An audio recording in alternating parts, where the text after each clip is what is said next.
Yeah, I had a lot of ebbs and flows leading into the race.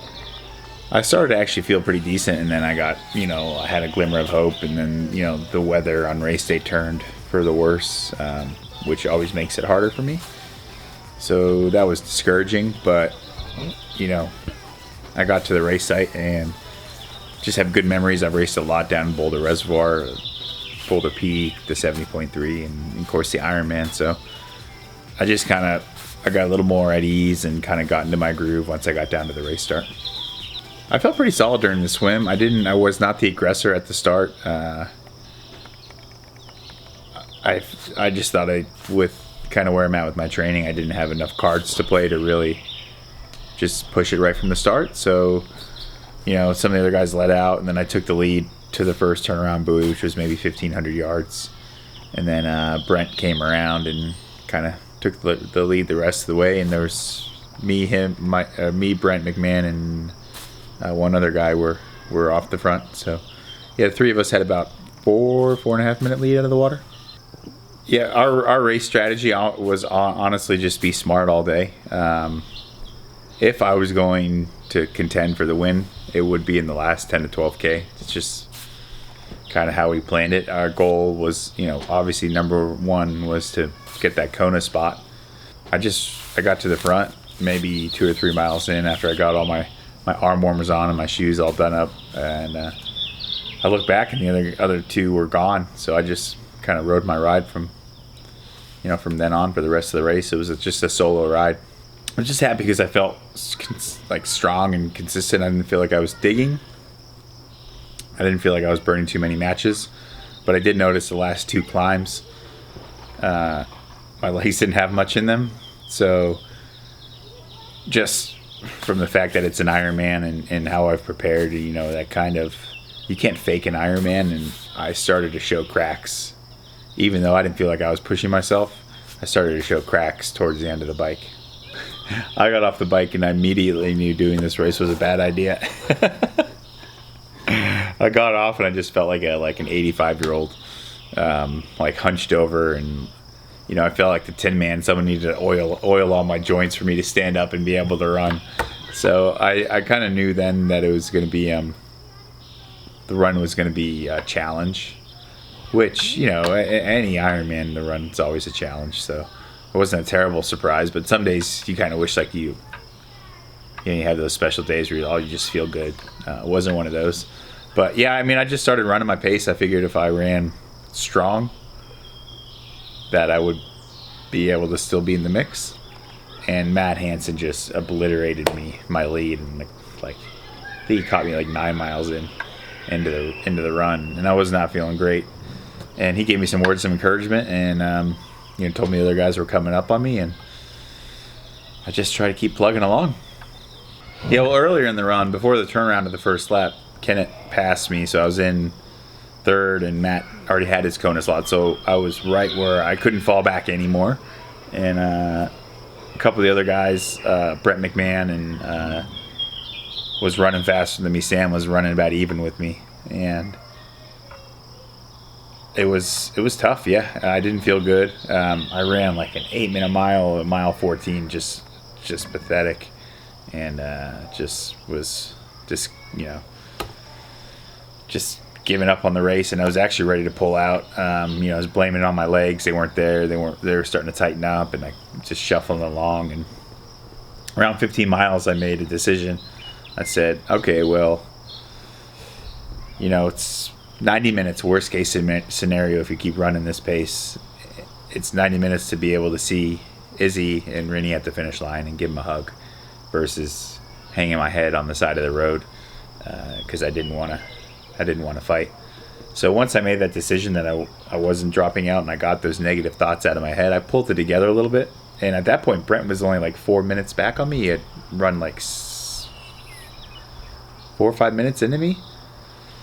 So I just stopped thinking about Kona, and I just kept thinking about, getting to the finish line and seeing the family and just celebrating the race. And after the final far turnaround around mile 20, I saw that Brent we were holding even. And at that point I'm like, all right, I got 10K to go, and I can still get the Kona spot. I can still get on the podium. You just need to buckle down and shut the door. So the next few miles were downhill, and I just kind of pulled myself together, gotten a little bit of a rhythm. Actually, kind of blew the gap open and just managed to get home the next couple miles uphill. Yeah, it's a tough year with the new system. I think I'm not a fan. And unfortunately, I think I let it affect me too much because, obviously I've been racing in Kona since 2011, and I've had, a lot of top 10 finishes. And it was just, last year, I don't like racing to qualify for Kona. When I go to the start line of a race, I want to know that I'm in a position to win, and I'm in the right shape and condition to win. And if I don't win and someone's better than me, okay, very cool, but I know I just put the best version of myself on the start line. And this system just hasn't allowed that, I didn't come here putting the best version of myself on the start line, and that bothers me 100%. So it was frustrating, and I let that stress get to me, and I think that's why I kind of kept getting sick and forcing my training and missing races. But it's over. I mean, we all have to. Everybody's got the same system. You got to go through it. But you know what? I mean, it's not the end of the world, you know, if you don't go. And I think if you can get that out of your mind and just enjoy racing and enjoy putting yourself out there and racing to race, you'll get there if you should be there. You know, it's been a rocky year for me, so just trying to get there. Let's drop out of it. What made you keep going?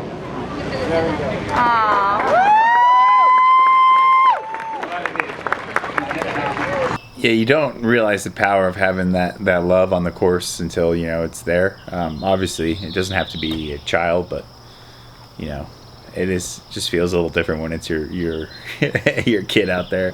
And Izzy was actually at the top of most of the climbs on the first lap at the bike course, and she was cheering for me, and just you could see her light up when she realized it was Dad. Yeah, so that had me tearing up underneath my my aero visor, my aero helmet. Yeah, the last couple miles, I did have a smile on my face just seeing, you know, everybody out there, and, you know, recognizing them and just sharing it with them. And it was also funny in the, like, you see everybody coaches Rennie, Talbot, everybody was like, just had these like, just worried, like, oh crap looks on their faces, because they're like, this not gonna happen, like he's going backwards. And then to turn it around and see everybody's reactions the last couple miles when I was in a good spot, that was kind of funny. Oh shoot. Well, I'd like to thank everybody for following along. I know there hasn't been many race videos with me in it this year. This is the first one. But that's all changing. We're going to get back on the horse. Stay tuned. We're going to update you with the new schedule. And let's just have some fun at the races this year.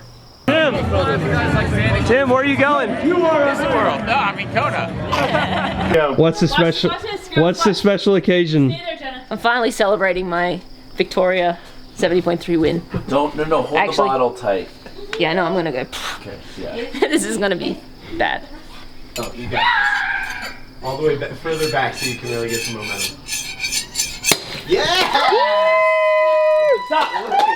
Too much momentum. Well done, well done. That's a good break. We had a little loss. We had a little bottle loss. Don't mess with me. Too strong. Perfect. I want to drink that. It's the cleanest break we've ever seen. She wants more. More? Yeah, Daddy's gonna do a bottle soon. More? Yeah. Yeah. We should have had her back Daddy like do she it? bottle. We'll do it later, okay? After, in a little while, we'll do one more.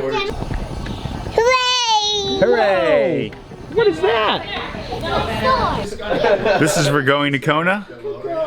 I didn't win, so I got a lesser quality bottle of champagne than Rennie got for winning, and I'm totally okay with that. Thank you.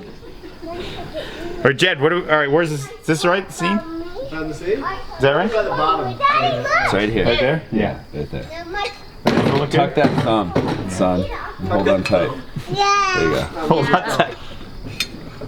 Does that look good, Jed? Yep, that's it. Don't break the window of the Audi. Don't Do it. Oh, yeah, No, good shoot call. it at the Rental car. Mustang. Rental car. He's not gonna do it first, go. That's how we do it. Good call moving. That would have went right to the window. That was right on line with the back window. Look at that nice clean cut. There wouldn't have been anything funnier, Tim, than if that broke your window. Tim O'Donnell, what do you think? No. Yeah! I'll tell you what, for a minute there, that got me. I didn't. All right, let's hear it for the boys. What a great day they had yesterday, leading the way.